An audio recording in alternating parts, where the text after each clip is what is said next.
So the other day I was perusing X, formerly known as Twitter, when I came across this tweet that said, Colion Noir, you don't know what you're talking about, with a link to a video titled, "The Second Amendment isn't about killing politicians or overthrowing democracy." In the video, Thom Harmann, who is an American radio host and progressive commentator, makes 3 deliberate points as to why the Second Amendment had nothing to do with overthrowing a tyrannical government. And now, I'm gonna debunk those 3 points. You disagree with me about what? What you were saying earlier about the thought process of the people who wrote the Constitution and the Second Amendment.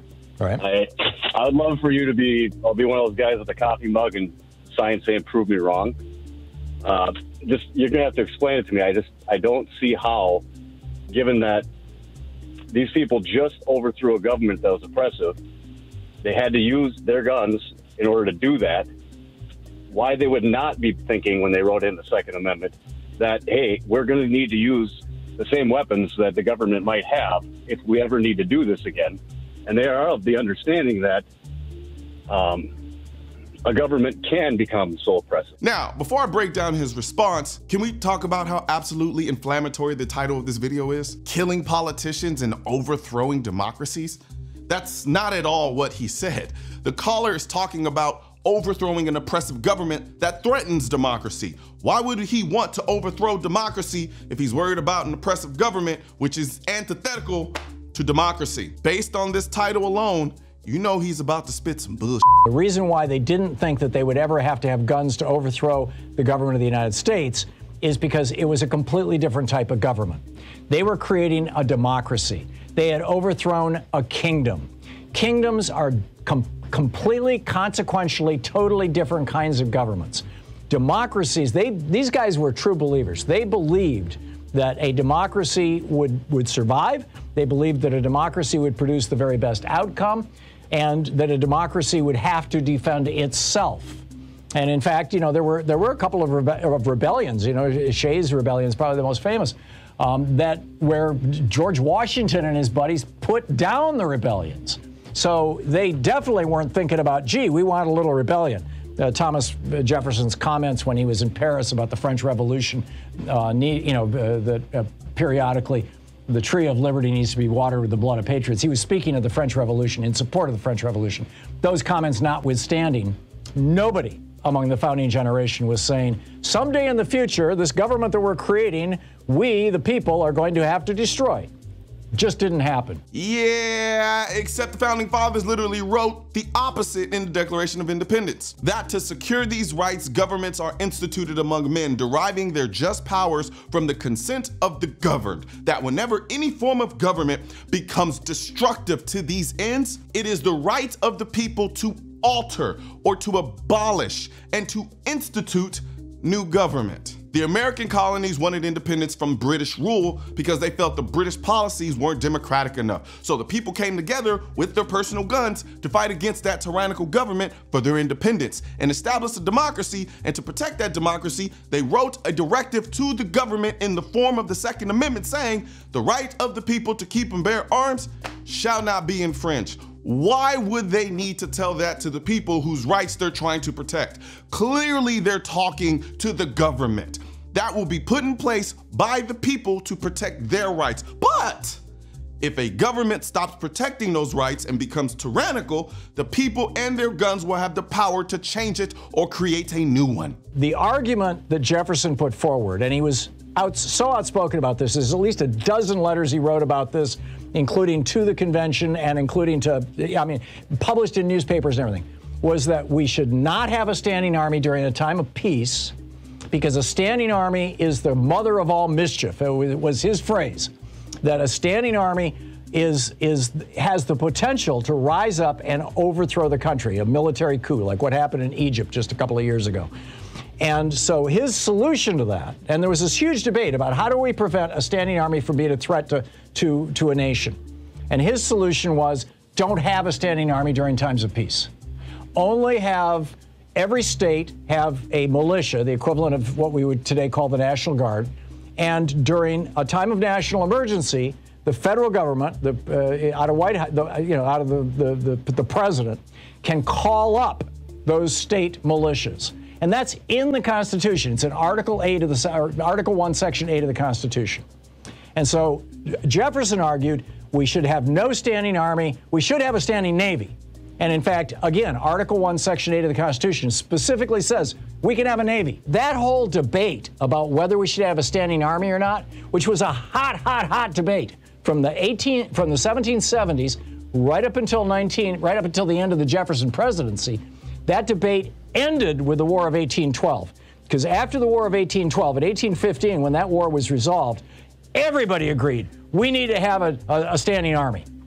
And we have had a standing army ever since. So that was one of the reasons why, that was the main reason. That was 90% of why the Second Amendment was written the way it was, why it was put in the Constitution the way it was, to prevent a standing army and provide a backup being the state militias. First of all, the National Guard is the primary combat reserve of the U.S. Army and Air Force, which is the military. You can't serve two masters. You either answer to the people or you answer to the government. Second, the commander-in-chief of the U.S. Armed Forces is the damn president. He controls the military. What are we even talking about here? He loves creating straw arguments out of unnecessary distinctions. The Second Amendment doesn't care who's doing the tyranny, whether it's the president, the military, or the president's mama. The point is, if there is an entity attempting to oppress the people of this country, the Second Amendment was written to protect the people's right to keep and bear arms so that they can come together and fight that tyrannical entity, whether it be a foreign government or the president's mama. All of this historical mental gymnastics is just a smokescreen for him to convolute a very simple concept. The government is there to protect the people. The people's guns are there to protect the people from the government. It's not rocket science, unless you need it to be to confuse people out of their rights. But everything I said doesn't matter because he says it himself. We are not supposed to have a standing army, yet we do, which makes the Second Amendment even more necessary. The second reason the Second Amendment was altered in that Virginia ratifying convention, James Madison was there. He is the father of the Constitution. He was shopping around this stuff, with the Bill of Rights, including the Second Amendment. And Patrick Henry, who was the largest slaveholder in Virginia, gets up and gives this long speech in which he points out that there's over 300,000 black people in Virginia, and they're all enslaved. And if they ever rise up against the state, the white people in Virginia are screwed. And the thing that could end the ability of Virginia to keep those black people in enslavement would be if the federal government called up their militia for just for the hell of it. If the president was an abolitionist and he said, I'm going to end slavery in Virginia, if they got an Abraham Lincoln in the White House, all he had to do is call up the Virginia militia, because the Virginia militia was also the Virginia Slave Patrol. And so the original Second Amendment said, for the security of a free nation. And in deference to Patrick Henry, James Madison changed that language to for the security of a free state. So that the individual states, there were 4 states at the time that had militias that were also simultaneously slave patrols: Georgia, South Carolina, Virginia, and I believe the other one was Alabama. Now, as the undeniably sexy black guy that I am, I constantly have anti-gunners try to scare me away from the Second Amendment by using the Second Amendment was for the slave patrols and you're black.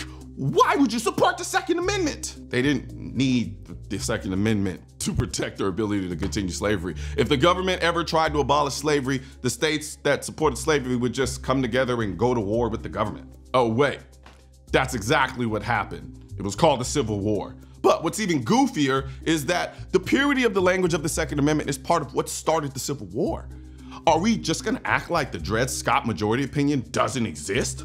Where the court at the time ruled that black people were not US citizens and couldn't sue in court because they feared that treating black people as citizens, and I quote, would give to persons of the Negro race who were recognized as citizens in any one state of the Union the full liberty of speech in public and private upon all subjects upon which its own citizens might speak, to hold meetings upon political affairs, and wait for it, and to keep and carry arms wherever they went. If anything, since you care so much about my blackness, you should be begging me to support the Second Amendment, because the people you call racist We're trying to deny it from people like me. Long story short, the Second Amendment is about the people's right to keep and bear arms so that they can protect themselves and this country from a tyrannical government or entity. You can use all of the historical mumbo jumbo you want to try to make it confusing, but the words are as plain as day. This is why I came out with the Keep America Tactical design that I'm wearing right now on my shirt. It's a reminder to the simplicity of the Second Amendment and what it was meant to do. Keep the American people tactical in every state. That's why I made this design for every state in multiple colors, and I put them on shirts, hoodies, drinkware, and of course, this hat with this awesome patch. They're in every single state. So I want this design to be the official 2024 election design as a way to say, we don't care who and what you vote for as long as you're voting to keep America tactical. One thing's for certain and two things are for sure.